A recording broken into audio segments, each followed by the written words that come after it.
Ako si Rodolfo, operator ng DTF machine dito sa Transfer It LCC Legazpi. Ito ay ginamit ng 7 araw na may total na 62 meters. Ito ang printer head.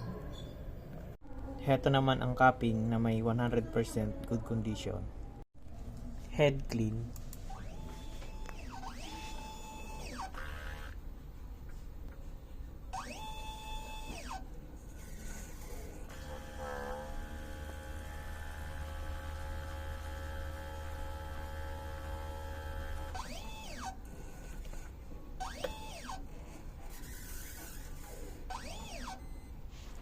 Punasan ang wiper pagkatapos mag-head clean.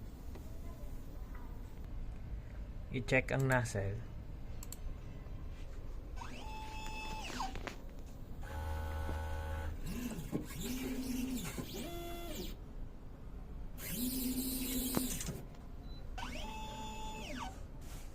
Ang ink system label namin ay tama lang.